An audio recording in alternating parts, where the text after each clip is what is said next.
O sentimento inspira, o pensamento plasma, a palavra orienta e o ato realiza. É uma lição de Emmanuel por Chico Xavier. Paz profunda a todos. Eu sou Sebastião Camargo.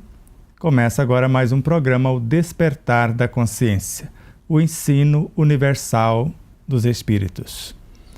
É uma alegria imensa tê-lo como parceiro, tê-la como parceira, e rogamos a Deus que nos abençoe neste instante divino, que o Cristo possa encontrar em nós as ambiências necessárias, as amarras todas desfeitas, ou um ambiente que não haja amarras, preconceitos, travas de qualquer espécie, porque somos livres pensadores, como espíritos imortais que somos.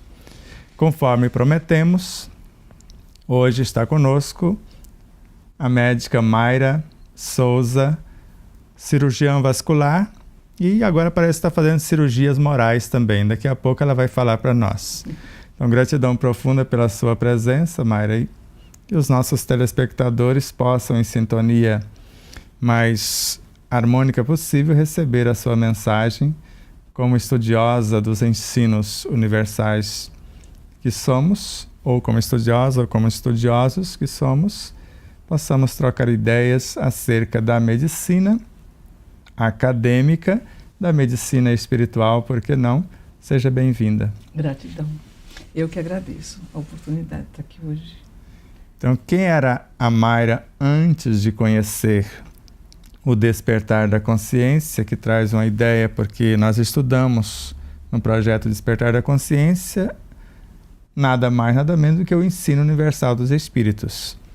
Mas aquele que Allan Kardec definiu como universal, que qualquer um, letrado ou não, cristão ou não, tendo ou não a crença, poderia recebê-lo. Aquele que o apóstolo do Espiritismo afirmou: o Espiritismo é para mentes livres. Ou como o Dr. Jorge Andréas, doutor e mestre em psiquiatria, estudioso também da doutrina, um dia falou: eu sou adepto de um espiritismo sem cercas, sem cerceamentos, né? Que estuda, que testifica, que aplica aquilo que melhor enquadra na sua realidade como seres imortais. Então, após esse estudo, porque, como eu disse, o Despertar da Consciência, para mim, é uma lupa. É um projeto com o objetivo de estudar o ensino universal dos Espíritos. Eu gosto muito da palavra de Viana de Carvalho, como eu disse no programa passado, que o Espiritismo é a ciência da religião, a religião da filosofia e a filosofia da ciência. E como não ficou nada fora, e Allan Kardec ainda complementa, ou já havia dito antes, ele é eterno e, ao mesmo tempo, como eu disse, universal. Então, nós vamos ficar muito à vontade, porque nós podemos viajar no tempo, para o passado, para o futuro, e a gente vai estar sempre falando do ensino universal dos Espíritos, porque eles não têm rótulos, eles não têm cercas nem cerceamentos, como dissemos. Então, e aqui não tem ensino esse ou aquele, protestante, católico, budista. O ensino é um só, se é universal. Nós aqui criamos os rótulos que mais separam do que unem.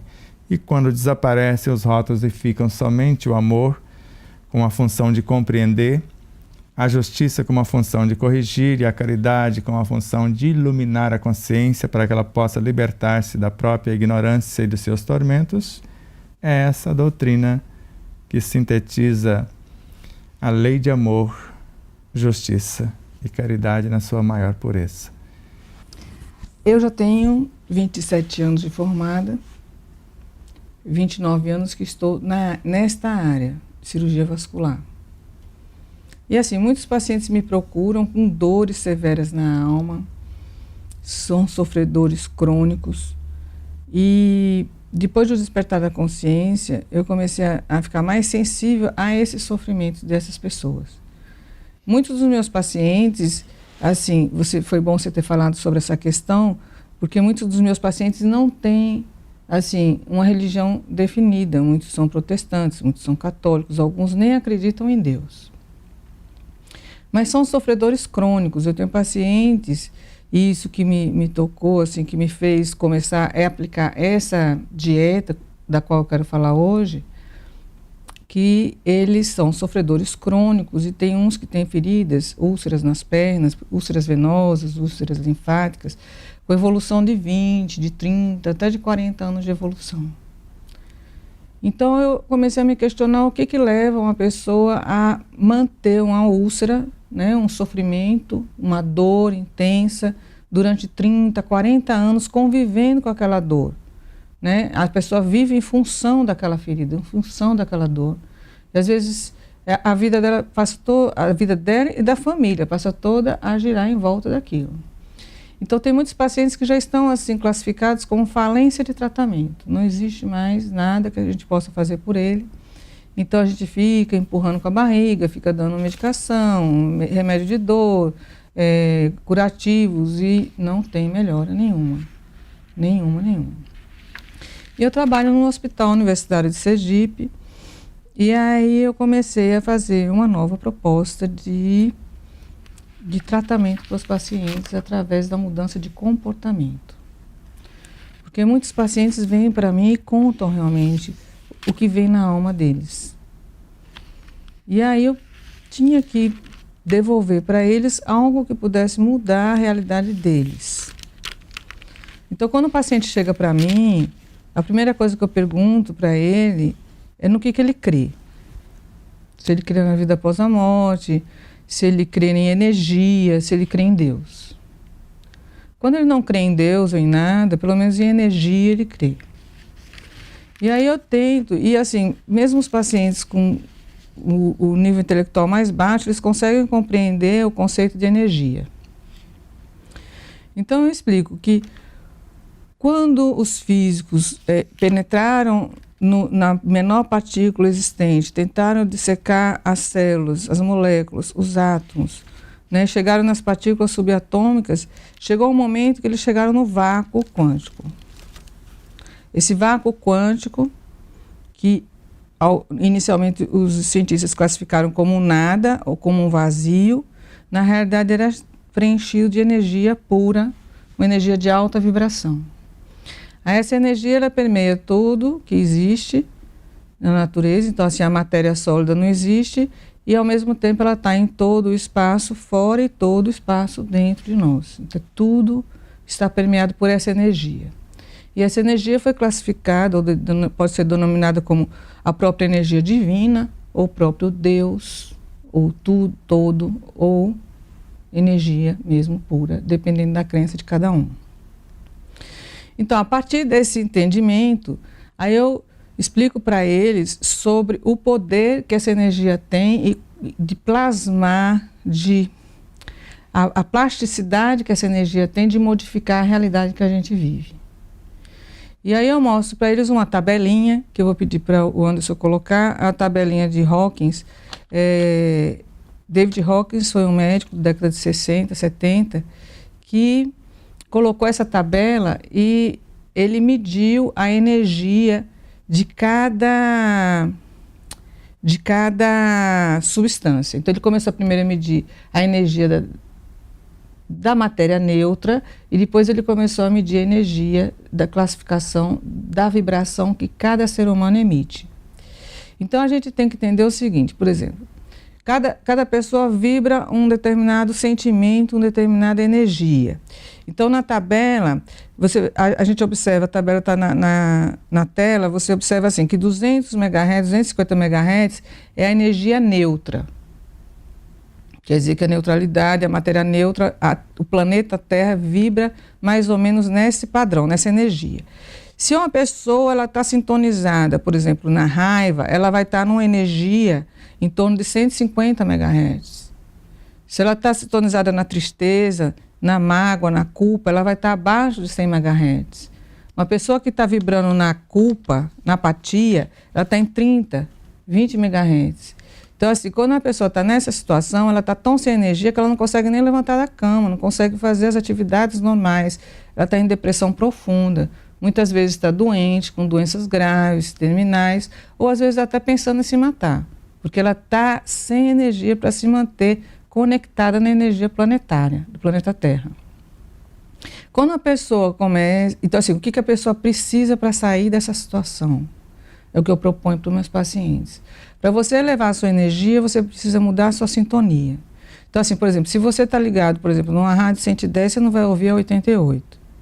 Então, se você está sintonizado na energia de culpa, de medo, de apatia, é preciso que você traga a energia contrária para a sua vida.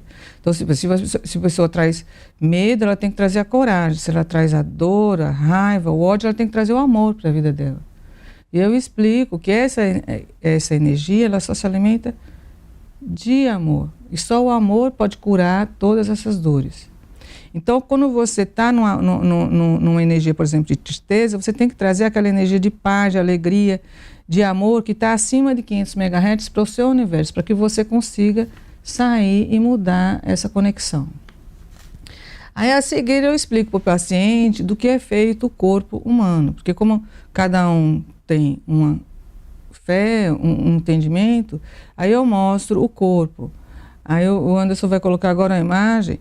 A gente mostra assim, o corpo humano, ele é composto basicamente de água, né? 75% do corpo é água. Só os outros 25% são células. Desse, a maior parte, 90%, são células bactérias, vírus, células animais.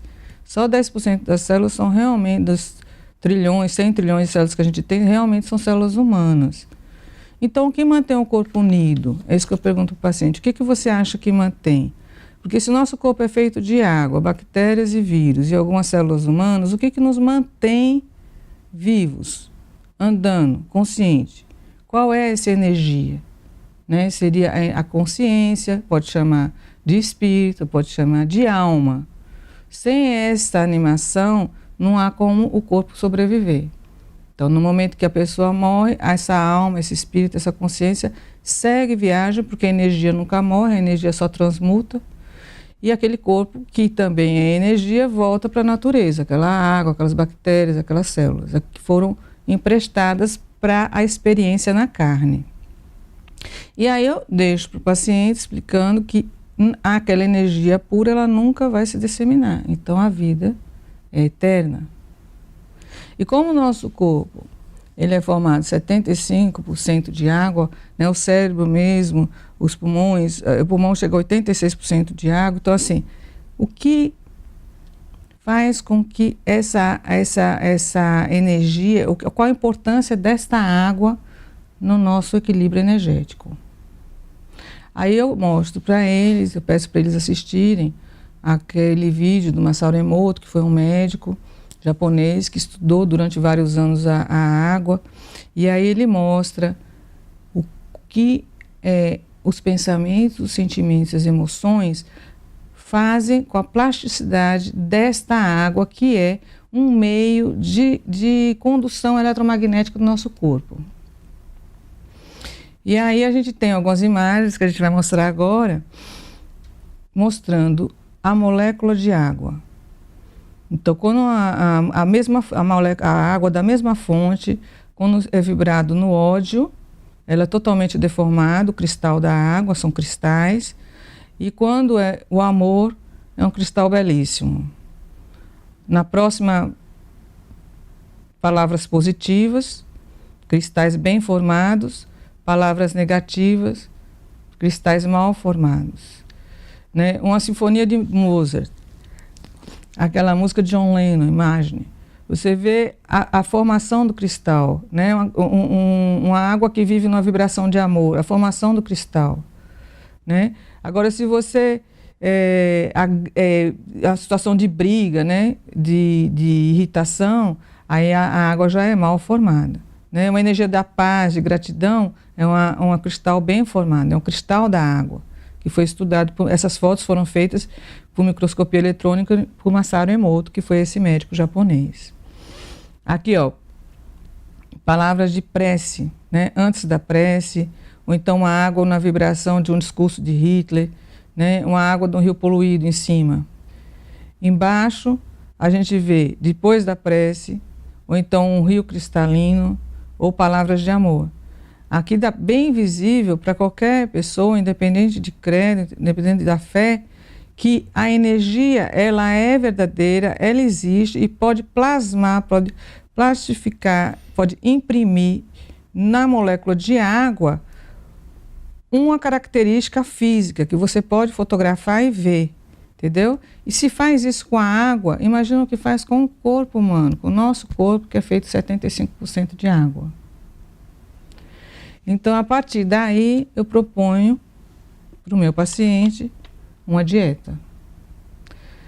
Só que eu explico que dieta não é só o que você come fisicamente, não é só o alimento físico, mas tudo que você ouve, tudo que você fala, o que você pensa, o que você vê, né? Toda essa energia, ela é alimento. Só que a alma em si só se alimenta de amor.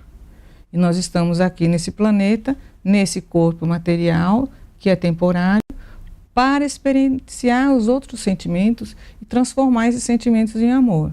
E evoluir através do despertar da consciência. Então esse é o motivo da vida.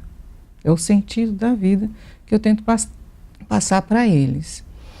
E aí, nessa dieta, eu proponho uma mudança de comportamento, porque não adianta você falar para o paciente, né, coisas belas, coisas muito bonitas, ele vai achar muito bonito, vai ficar emocionado, mas não tem prática. Tem que ter um efeito prático para que eu tenha resultados práticos. E aí, na prática, eu elaborei essa dieta, que eu prescrevo para todos os pacientes. Então, a primeira coisa é melhorar os pensamentos. Melhorar os pensamentos, ter conexão com Deus, ou Deus que ele acredita, o Deus da fé dele. Não falar mal da vida alheia, né? Tentar buscar o auto-amor, o autoconhecimento, né? Pensar no que pensar, né? Desligar a televisão, porque a televisão é um veneno para a alma, né? Então, assim, quando a gente mostra a tabela de Hawkins, eu mostro assim, que tristeza se alimenta de tristeza, raiva se alimenta de raiva, medo se alimenta de medo. Então, a pessoa que vive na tristeza, ela vai se alimentar de mais tristeza. Então, ela vai buscar novelas tristes, vai se conectar com a energia daquela novela que está passando na televisão, daquela noticiário que está passando na televisão, que aquela energia, mesmo sendo ficção, ela vai entrar porque é o alimento dela. Ela tem aquela ressonância da tristeza dentro dela. Então, quanto mais triste ela é, mais ela vai querer ver filmes tristes, músicas tristes, né, que o pessoal chama de sofrência. Então, vai se conectar com aquela energia. Uma pessoa que vive na raiva, ela vai conectar com aquela energia. Como? Ela vai irritar todas as pessoas que estiverem perto dela, ela vai causar aquela irritação, porque ela se alimenta da irritação. Então, ela fica feliz quando torna o outro irritado, o outro com raiva também. E aí aquela pessoa entra em ressonância, entra em conexão energética um com o outro. Então, é o alimento da raiva. A pessoa sente raiva, ela atrai raiva, porque ela precisa da raiva para manter a raiva acesa dentro dela. Então, como é que ela faz para mudar essa energia, mudar essa conexão? Trocando a raiva em paz, em pacificação, não ressoando com a raiva. Se uma pessoa vem com raiva, você devolve com a outra face, que é o amor. Então, quando Jesus falou, dai a outra face, não é para sair apanhando na rua, é para poder trocar a energia. Então, se a pessoa te traz tristeza, você devolve com alegria. Se a pessoa te traz raiva, você devolve com amor. Né? Sempre buscando ser a paz que gostaria no mundo, buscando ser o amor que você gostaria que fosse o mundo. Então, quando o paciente compreende isso, ela percebe que aquelas dores que ela tem, na realidade, são as dores da alma dela que estão surgindo. Então, Deus põe fora o que a gente tem dentro. Então, a gente precisa trazer de dentro para fora aquela energia que a gente gostaria de receber. E aí eu dou um exemplo seguinte. Por exemplo, hoje é o que existe, é esse momento. Amanhã, quando for amanhã, já será hoje novamente. Não existe o amanhã, existe somente o hoje. E o passado é uma experiência, não necessariamente uma dor. Aí eu pergunto, se você sente dor hoje, se você olha para o passado e sente mágoa, sente raiva, sente rancor, então o passado não está no passado. A experiência está no passado, mas a dor está no presente. E se você sente a dor no presente hoje, então você não conseguiu se livrar do passado. Você está repetindo aquele passado várias vezes e não está aprendendo a lição. Aí, se você quer mudar a lição, é preciso que você olhe para esse passado através do amor e do perdão. Aí o paciente, mas como que eu vou conseguir saber que eu perdoei? Eu devo esquecer? Falei, não, você não deve esquecer o passado, porque o passado é uma experiência, é um aprendizado. É importante que você entenda e aprenda com a experiência. Agora você deve agradecer. Quando você agradecer pela experiência, quando você sentir gratidão pelo seu passado, aí você saberá que você terá perdoado o passado. E aí muitos pacientes, assim, nesse momento, alguns deles, começam a relembrar e contar as experiências passadas.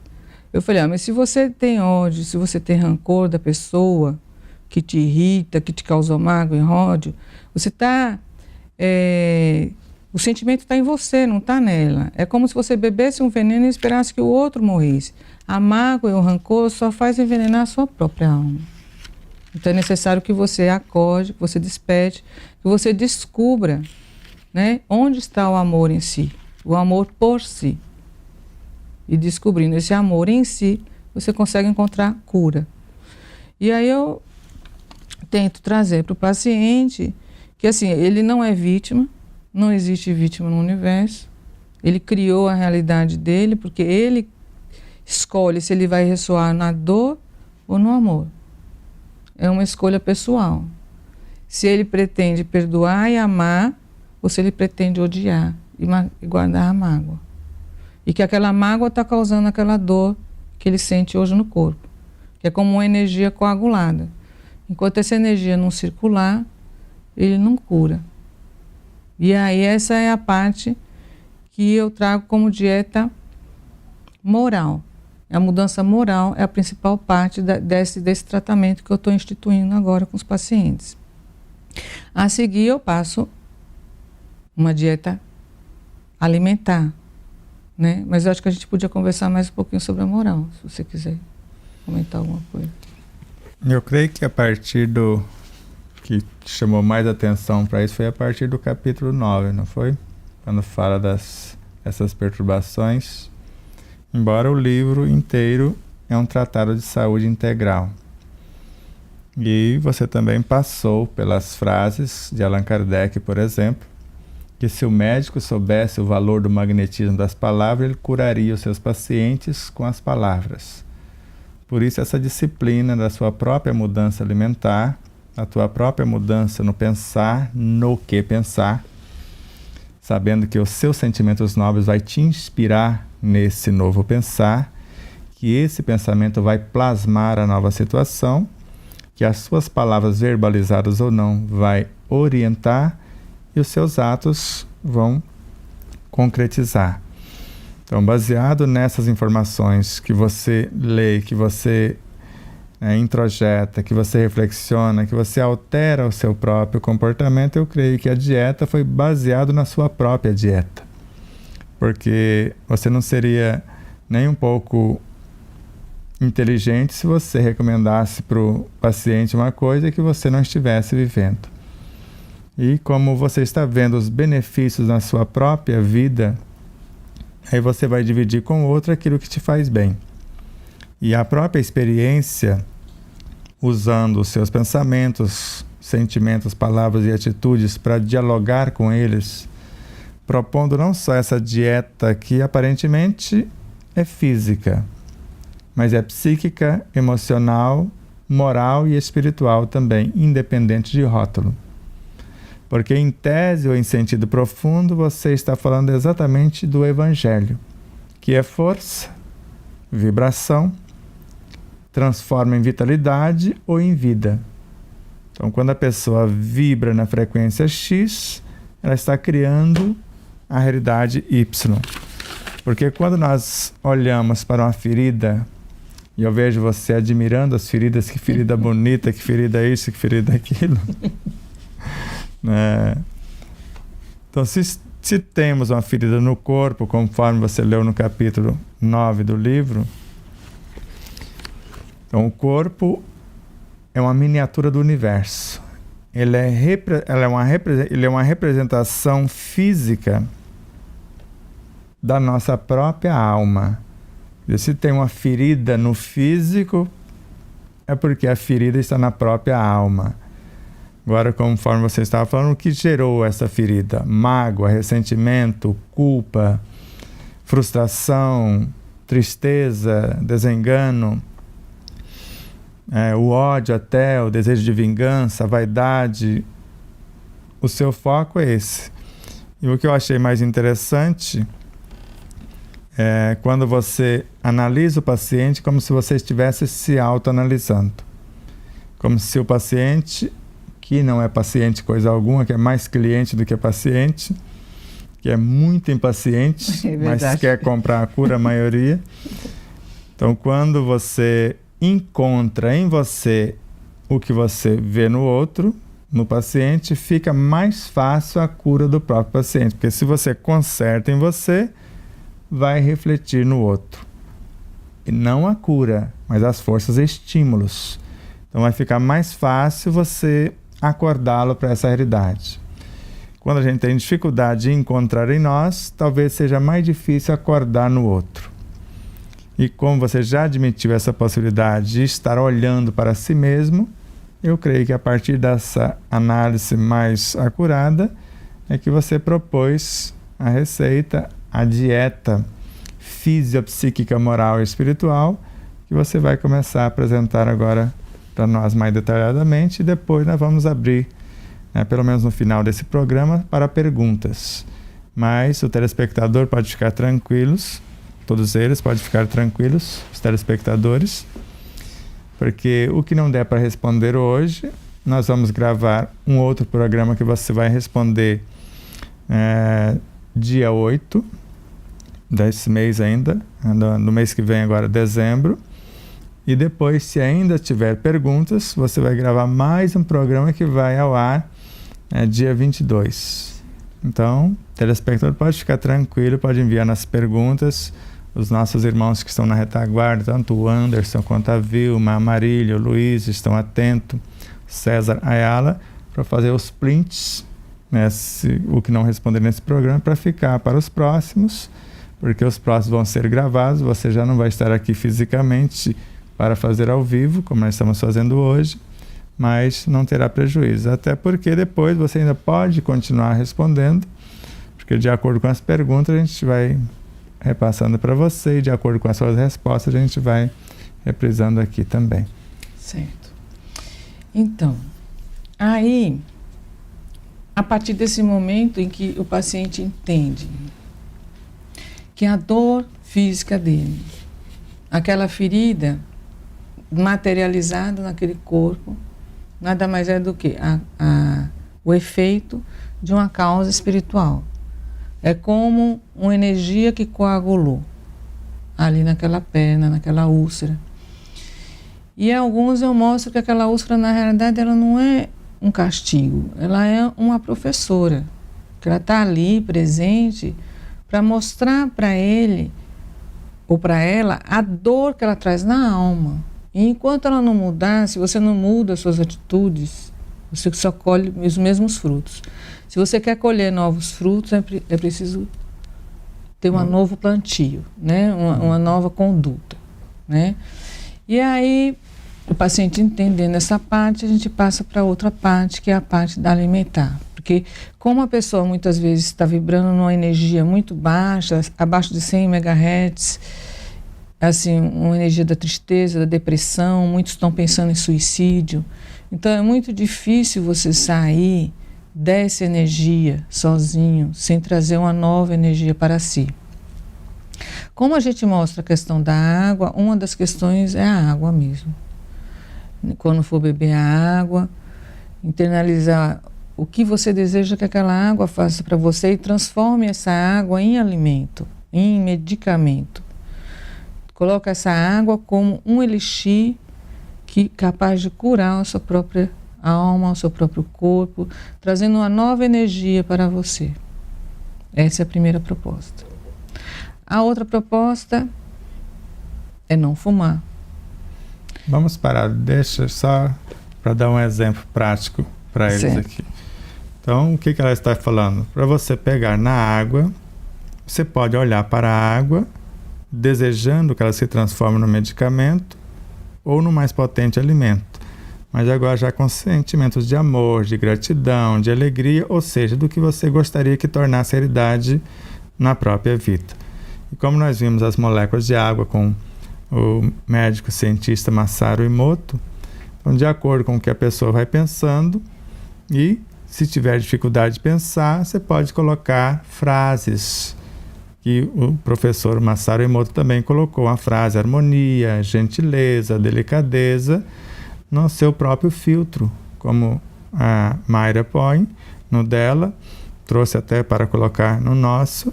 Então isso tudo vai ajudando. Mas o mais importante do que tudo isso é mastigar a água, mastigando como se estivesse comendo a própria água e mentalizando. Porque a partir dessa mastigação, como nós já falamos em outros programas, milhões de pequenas glândulas se abrem e conforme eu estou mentalizando, que eu estou usando o meu sentimento, uma boa música, uma boa leitura, a oração, a meditação, quer dizer, eu criei todo um preparo, aquela água frente ao sol pela manhã, nós pegamos um copo pelo meio de água, ou outro vazio, vamos olhando para o sol, conversando com o Cristo, conversando com Deus, conversando com a natureza, e eu vou trocando a água de copo, o ar vai passando pela água, a luz, e o Evangelho está em tudo como força, vitalidade e vida.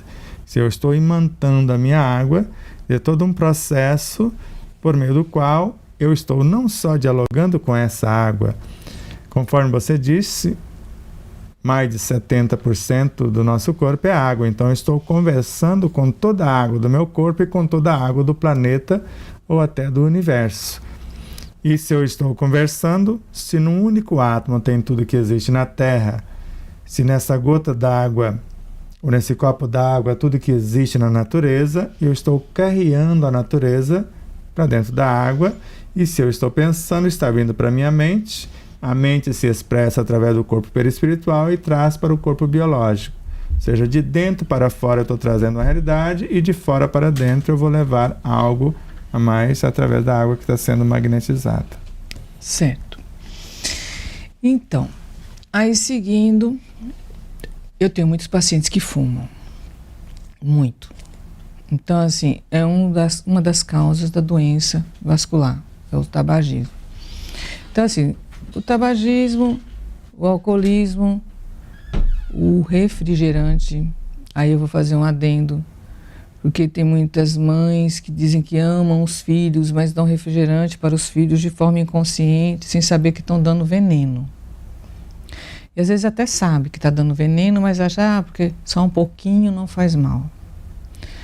Então eu vou dizer o seguinte, o que eu digo para os meus pacientes fumantes. Não existe uma quantidade segura de veneno. Não existe pouco veneno. Existe veneno. Se você toma veneno cronicamente ou muito ou pouco, você vai colher os frutos desse veneno que você toma um dia. Então não adianta depois maldizer o universo, maldizer Deus, porque você está sofrendo. Se você toma aquele veneno a vida toda e espera que aquele veneno nunca faça mal, só faça mal aos outros, não a você. Então veneno é veneno independente da dose. Não é alimento, não é vitamina, não é medicamento, é veneno. Então não existe outro nome para dar para o cigarro, a bebida alcoólica e o refrigerante. E vale um adendo a mais. Porque antes eu pensava que o cigarro industrializado, com chega a 4.000 elementos corrosivos, eu pensava que era só esse que era o terrível. Mas eu gostaria que você contasse a experiência da moça que trabalhava com as folhas de fumo in natura. E eu pensava que ali era remédio, até certo ponto. O chamado fumo de rolo. Poderia fazer uma medicação, mas parece que a coisa é meio violenta desde lá da origem. Desde a origem. Eu tive uma paciente há muitos anos atrás. E essa foi no interior, onde existia beneficiamento de fumo. Né? Nesse lugar onde eu trabalhei, existia uma indústria de fumo, de tabaco. E aí eu tinha pacientes que vinham dessa indústria. E os pacientes são obrigados a usar o equipamento de proteção individual, né? Que são a máscara, o óculos, né? A touca e as luvas. Só que essa paciente ela não gostava de usar a luva para enrolar o fumo. Ela só usava a luva na mão direita, não usava na mão esquerda. E aí, porque facilitava, ela fazia o rolinho mais rápido, sem a luva. Produzia mais. Só que ela chegou para mim com a lesão na mão, ela achou que fosse doença vascular, que fosse circulação. Então, assim, ela tinha uma pele totalmente atrófica, parecendo uma esclerodermia. Só que eu falei, mas esclerodermia de uma mão só? Porque esclerodermia não escolhe mão, né? Escolhe lado. Aí eu fiquei sem entender o que estava acontecendo. Eu olhei os pulsos, olhei a circulação, tudo normal. E aquela paciente com aquela mão, aquela pele já plástica, sem a derme, né, a subderme, toda já atrófica, toda já não tinha mais quase coxim palmar. E aí eu não entendi. E aí, minuciando, é que eu descobri que a paciente não usava luva. Ela não era tabagista, ela não fumava, mas ela enrolava o fumo e ela absorvia o fumo pela pele, na mão esquerda. E a mão direita normal. Então, assim, mostrou para mim como o fumo, o tabaco, ele é venenoso já na origem mesmo. E pode ser absorvido independente da inalação. Então, assim, não é só pela inalação que absorve pela pele, absorve por outros meios. Né? Assim, então, às vezes a pessoa fuma, existe o fumante passivo, que às vezes nem fuma, mas convive com o fumante, mora com o fumante, e colhe também as mesmas doenças como se fumasse. Então, assim, é um veneno. Isso prova, inclusive, que não existe dose para veneno, né? Então, assim, muitas vezes a pessoa não fuma. Eu já conheço vários pacientes que têm câncer de pulmão sem nunca ter fumado na vida, mas convive, é casado com fumante. Então, não existe dose segura para veneno. Veneno é veneno. Sendo assim, mais um terceiro adendo. Então, a pessoa que fuma, ela não gosta, não é só dela, ela não gosta dos familiares também? Também. Prejudica a todos, não só a si mesma. De forma inconsciente, lógico. Mas ela está prejudicando a toda a família. Né? Então, assim, quando ela se envenena, quando ela se maltrata, ela maltrata todos ao redor. Não existe como preservar, né? Tem uma frase que você fala sempre: cuido de mim para você e você cuida de você para mim. Então, a pessoa que ama, ela tem que primeiro se cuidar para o outro, se preservar para o outro, se respeitar para o outro. Então, a gente não ama o que a gente não respeita. Se você não respeita a si mesmo, você não vai respeitar o outro. Nem seu filho, nem seu esposo, nem ninguém. Então, assim, quem verdadeiramente ama, primeiro tem que amar a si, para poder estender esse amor ao próximo. Não tem como fazer a via inversa. E se a pessoa passar por esse primeiro teste, porque é um teste, porque é um choque. É. Como você mesmo disse, que vou pensar ainda se vou deixar de fumar. Porque muitas pessoas pensam que o cigarro, o tabagismo, atacaria só os pulmões. Mas um dos sistemas mais lesados que eu conheço no corpo humano pelo tabagismo é o sistema vascular. Vascular. E incluindo a pele. Digestivo, a partir da boca. O câncer de boca está se tornando cada dia mais comum. Câncer de boca, de língua, câncer de laringe. Não é só pulmão. Meu pai mesmo morreu de câncer de fígado. Então, assim, todo o aparelho digestivo, câncer de estômago, tudo secundário ao cigarro. Porque o cigarro, ele é causticante. Então, não se limita ao câncer de pulmão. E o sistema vascular, aterosclerose, né, que pode causar tromboses arteriais, que é a doença arterial obstrutiva periférica, que causa amputações. O índice de amputação no Brasil é um dos mais altos, né? E assim, o tabagismo e a diabetes são os que mais contribuem. Então, a gente tem um índice altíssimo de amputação no Brasil. É assustador até. E fora as amputações, tem as outras tromboses, que é a trombose venosa, né? As doenças venosas também tem uma piora nos pacientes que fumam, porque o cigarro ele é altamente trombogênico. Ele faz com que o sangue coagule dentro dos vasos.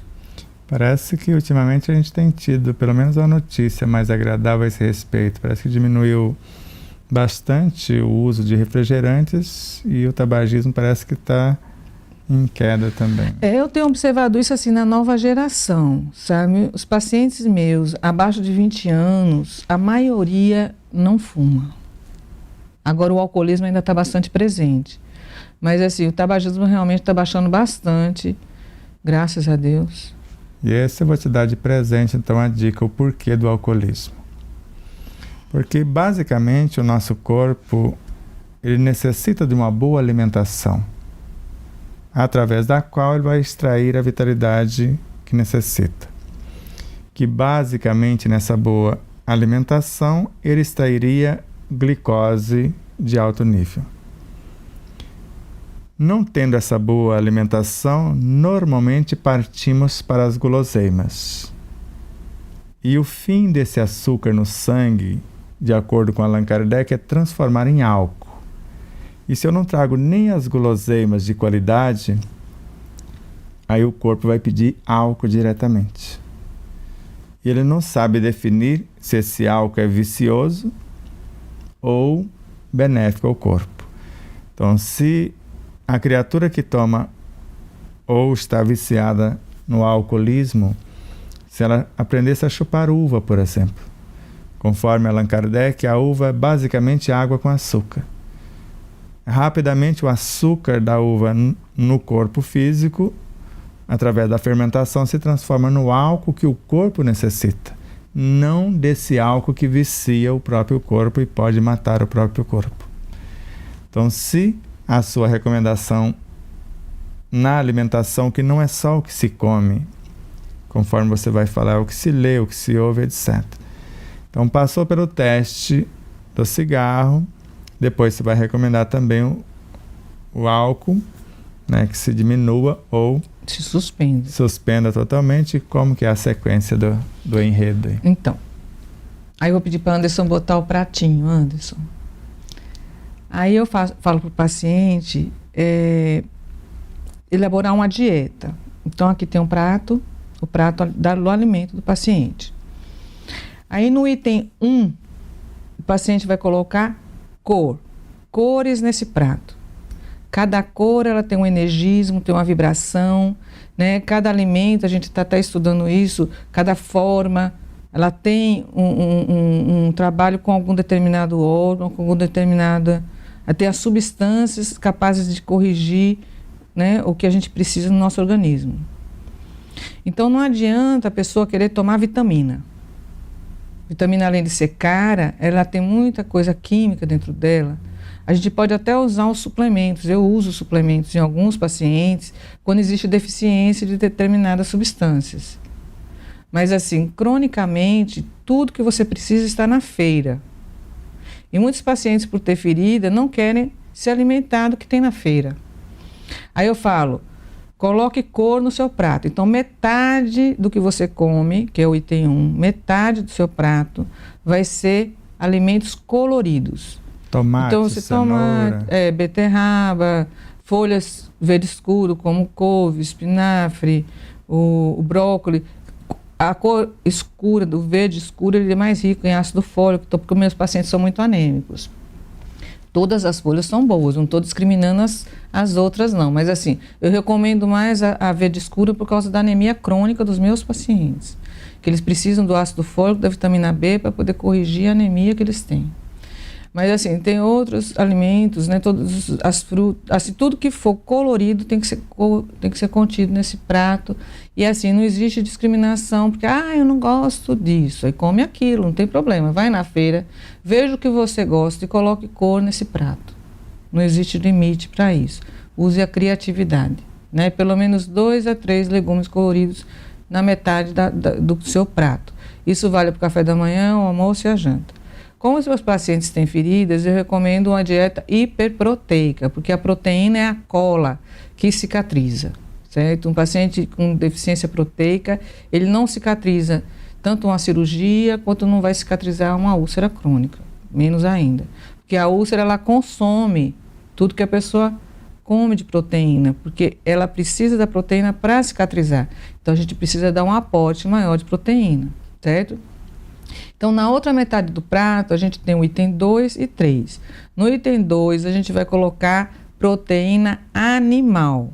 Aí vai escolher um tipo. Como você já explicou em outros programas, a gente não pode misturar as proteínas. Então, a pessoa vai escolher uma carne de boi, ou uma carne de porco, ou uma carne de frango, ou um peixe, ou um ovo, ou um queijo, o que ela preferir. Por exemplo, no café da manhã, lá em Aracaju, onde eu moro, as pessoas gostam de comer cuscuz ou tapioca de manhã. É comer a tapioca com um ovo, né? E pode associar alguma outra legume, alguma outra coisa para trazer as vitaminas, mas principalmente tem uma proteína em cada refeição. Então tem que ter a proteína animal e tem que ter a proteína vegetal.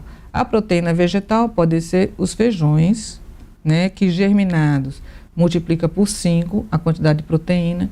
Então, por exemplo, se tem um grão de bico, sem germinar, ele tem em torno de 22 miligramas de proteína, para cada 100 gramas de grão de bico. Se você germinar, ele vai multiplicar isso por 5. Entendeu? Então, ele vai valer mais do que um bife de boi. Então, porque você vai trazer aquela semente que está adormecida para a vida, né? Para um broto, para produzir uma planta. Então, você germina esse alimento. Então, germinar, posso explicar direitinho, rapidinho como é. Você coloca o grão, né? Que pode ser o feijão azul, que pode ser o grão de bico, pode ser o feijão moyashi, né? Pode ser a lentilha. Você coloca dentro de um potinho de vidro com põe-se, por exemplo, 1 colher ou 2 colheres de sopa desse grão, aí cobre com água filtrada. Não é água da torneira, não é água com cloro, é água filtrada ou mineral. Deixa passar 8 horas. Depois, e põe um filózinho assim com elástico para prender na boca do vidro, num lugar escuro, fechado, que não tenha luz. Aí depois desse tempo, você vai lavar aquele grão e vai escorrer e vai deixar emborcadinho no mesmo lugar, mais 8 horas. Aí depois você vai lavar novamente, vai emborcar. Então, no caso do grão de bico, leva mais ou menos 48 a 72 horas para poder ele ficar com um biquinho nascendo. Aí você pode tirar aquela pelezinha, que é o que dá gases, pode dar cólica em algumas pessoas. Aí você pode tirar e pode comer ele cru ou cozido. Ele cozinha mais rápido e fica mais macio. E os outros feijões é menos tempo, né? Com 24 horas já brotou, já pode consumir tranquilo, ou cru ou cozido. Então, a dieta é essa, basicamente só uma dica, desculpa interromper. Pode. No caso do feijão, se a pessoa não quer fazer germinada, pode fazer com o que a gente chama de remolho. Pode. Então, durante a noite, põe de molho, após lavar, põe de molho. Lá pelo meio da noite, troca a água, no outro dia já saiu aquela toxina que provoca também os gases e cozinha na metade do tempo. Né? Certo, isso, exatamente. Então, aí, fazendo essa dieta, né, alguns pacientes eu recomendo os temperos anti-inflamatórios, porque muitos sofrem de uma ansiedade crônica, né, eles trazem muita ansiedade dentro de si. Então, assim, para abolir o café, às vezes é muito difícil, porque a pessoa é dependente química do café. Né? O café, ele traz uma dependência também em algumas pessoas.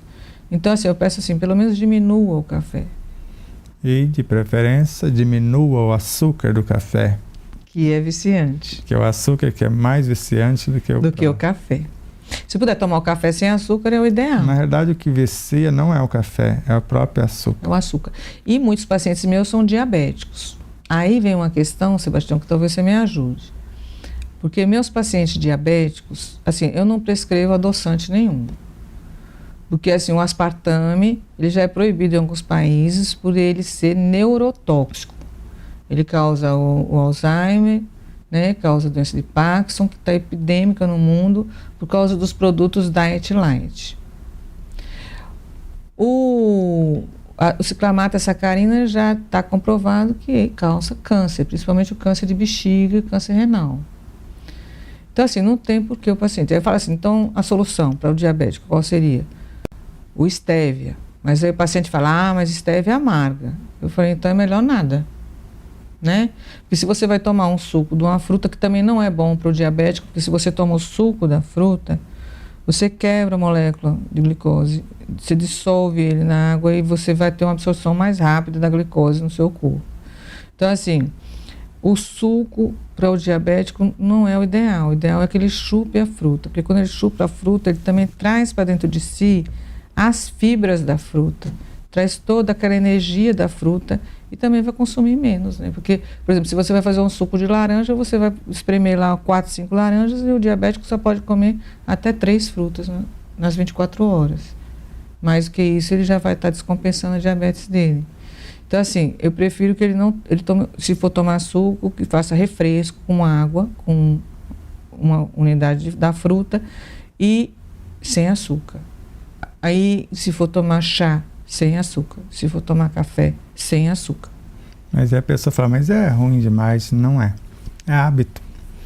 Allan Kardec, como médico, como terapeuta, ele estudou medicina, lecionou essas matérias, por mais que alguém não acredite que ele doutorou-se em medicina, mas ele já era doutor antes de encarnar. De qualquer maneira, ele estudou química, física, biologia e tudo, né?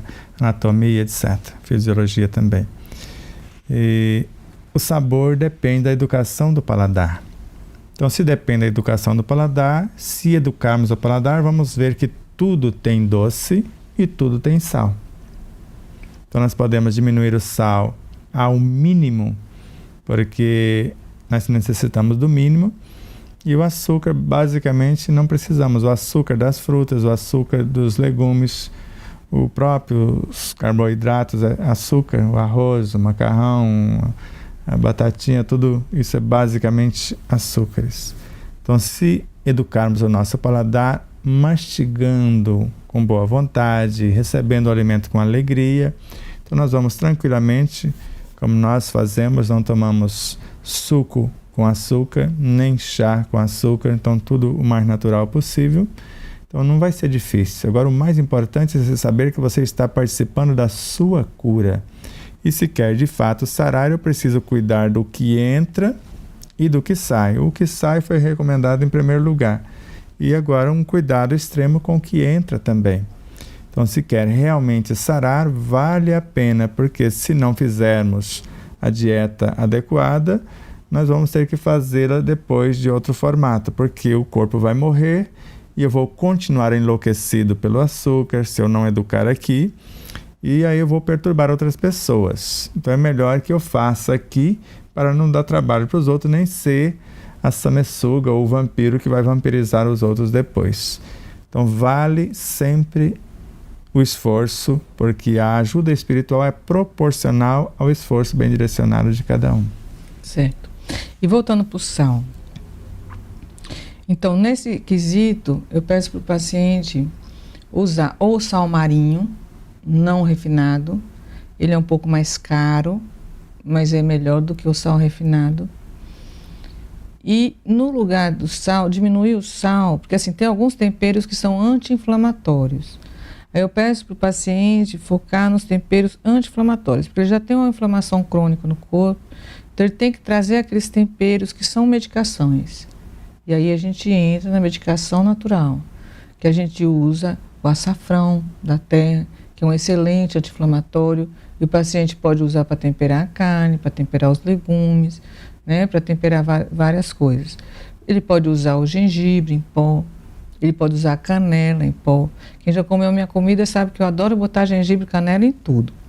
Então, assim, é um alimento que fica gostoso, eu gosto, todo mundo que come a minha comida gosta, então é bom. E ele também é anti-inflamatório. Então, a gente pode fazer uma comida gostosa, nutritiva e com efeitos benéficos. A comida se torna a medicação. É ter alguns cuidados, né? O alho também é anti-inflamatório, mas se eu colocá-lo na gordura ou no óleo e fritar, já matei. A cebola, se exceder, também.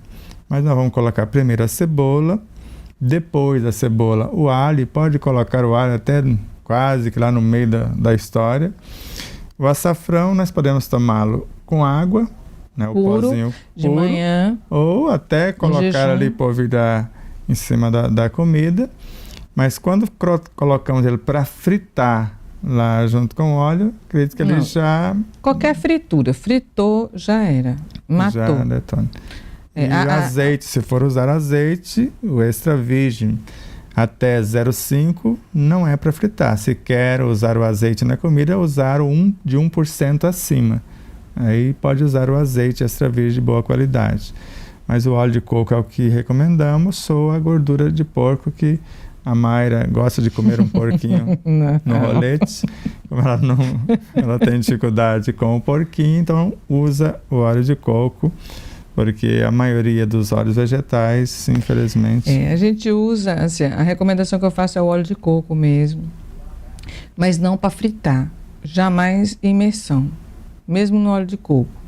O ideal é usar só, assim como meus pacientes estão em tratamento, né, e tem o problema da doença aterosclerótica, não tem que imergir, não tem que mergulhar a comida no óleo. A gente evita fritura, eu digo assim, para fazer a comida para não grudar mesmo na panela. Passa com um pincelzinho.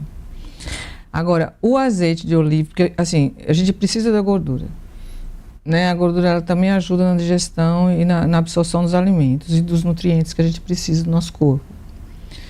Então, assim, eu estava até conversando com o Dr. Jonas Moura, que é do Piauí, ele é nutrólogo, ele me deu várias dicas. E uma que ele me deu e que ficou foi a questão de você do parcelamento, né? Aquela pirâmide alimentar que a gente aprende, né? Que os americanos usam, que a base é o carboidrato, e o carboidrato é veneno para o corpo, porque ele é viciante por causa do açúcar. Então, o que ele colocou foi o seguinte: a distribuição seria 40, 30, 30. 40% carboidrato, 30% proteína, 30% gordura. Seria a dieta mais equilibrada, mais ideal, né, para o paciente. Onde é que ele vai buscar a gordura? A gordura você vai buscar nos castanhas, né, castanha de caju, amêndoas, né, o amendoim, que é mais barato e tem excelentes propriedades para trazer para o corpo. E o azeite de oliva extra virgem, o ideal abaixo de 0,3%, para ser tomado frio. Não é para levar na panela. Ou toma de colher ou pode regar até a comida. Na salada, na comida, mas é frio. Quer dizer, com fogo desligado. Você pode regar a comida com o azeite frio. E o que mais? O que mais que a gente pode acrescentar aqui? Antidepressivos. Só para avisar o Dr. Jonas Moura, em futuro próximo ele vai fazer também videozinhos para nos ajudar nessa dieta, né, nessa recuperação da saúde e na manutenção dessa saúde integral. Bom, já falamos do alho, do gengibre, da canela, noz moscada, tem alguns antidepressivos, certo? Bom, antidepressivos, quando muitos pacientes sofrem de depressão, eu peço para eles substituir o café por chá, né? E os chás antidepressivos, eu recomendo o chá de alecrim, chá de gengibre, erva de São João, canela, noz moscada. E eu gosto de misturar. Eu misturo tudo. Eu ponho o chá de erva de São João com alecrim, com gengibre, e fica gostoso. Fica uma delícia, né? Chá de canela, aí eu ponho a canela com gengibre, aí eu misturo tudo. Ainda bem que você falou, fica uma delícia. Só que um pode neutralizar o outro. Então, por garantia, aprenda a tomar 2 ou 3 chás por dia de 1 hora canela, hora fica gengibre. Gostoso. Pronto. O que mais que eu posso dizer? A biomassa de banana verde, o grão de bico é antidepressivo. Isso aí eu recomendo para os pacientes. A biomassa de banana verde, ela tem um efeito antidepressivo porque ela é rica em triptofano, assim como o grão de bico. O grão de bico tem altas doses de triptofano. O triptofano ele estimula a produção de serotonina pelo cérebro e é um calmante natural, como um Rivotril. Então, em vez de tomar calmantes, é melhor comer grão de bico, né? É melhor comer a biomassa de banana verde. A biomassa de banana verde, a pessoa pode cozinhar a banana verde, aí o pessoal recomenda banana d'água, que é a mesma banana nanica. Aí você põe umas 4 bananas na panela de pressão, cozinha durante uns 20 minutos, até ela ficar bem molinha. E aí você bate ela sem água, só com a água dela mesmo, no liquidificador, e faz aquele creme. É um creme neutro, ele não tem cheiro, ele não tem gosto, então pode ser usado tanto nos pratos doces como salgados, como engrossante. Então a gente pode colocar para engrossar uma sopa, para engrossar um mingau, para engrossar um suco, qualquer outro alimento. Vale lembrar que eu tenho uma amiga que corta aquele talinho da banana, corta a ponta. Não faça isso. Coloque com ponta, com talo e tudo. Faça o cozimento, depois abra a embalagem e faça a biomassa, em média 2 colheres por dia. Esse programa está acabando. Basicamente, né, o principal foi aí. Então, no próximo programa, que vai ao ar dia 8, aí a gente dá uma repaginada geral, acrescenta mais algumas coisas, responde as perguntas que vieram hoje. E agora eu vou fazer um breve exercício, né, de fixação em apenas 1 minuto. Isso mesmo.